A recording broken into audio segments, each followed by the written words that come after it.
მოგესალმებით ყველას. მინდა ვისაუბრო Evolution Georgia-ზე. ალბათ ყველას გახსოვთ აი ეს გამოსვლები, რაც Evolution-თან მოხდა, რაც ხდებოდა და მე ვაშუქებდი ამ თემას, რა თქმა უნდა. და ყველამ ვიცით თუ რა მოხდა Evolution-ში და რა ხდებოდა, შიდა სამზარეულო თუ არა, არც ნაკლები არ ვიცით.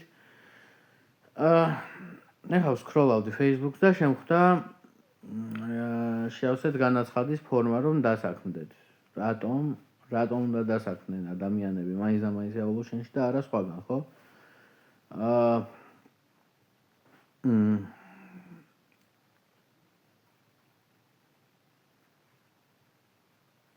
რატომ უნდა დასაქმდნენ ადამიანები ისეთ ადგილას, სადაც ეპყრობიან როგორც ცხოველებს. ადამიანი ცუდად არის, არ შეუძლია გამოიძახოს სამედიცინო დახმარება. არ უშვებენ დროზე, ნაკლები ხელფასები, საშინლად ნაკლები ხელფასებია. მოპყრობაზე ხო აღარ ვამბობ არაფერს. არ შეიძლება ესე რა, როდესაც იცი რომ არის საშინელება ეს Evolution Georgia, ხო?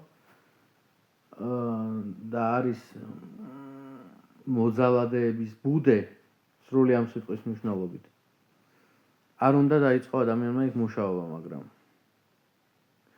დღეს ვიცით რომ ნახევარი საქართველოზე მეტი თუ არა არც ნაკლები არის უმუშევარი. მე პირადად კონსტანტინე ჯაფარიძეს მე პირადად მირჩევნია ლაფატკაზე ვიმუშაო. ვიდრე Evolution Georgia-ში. ისეთ ადგილას, სადაც მონებივით გექცევიან.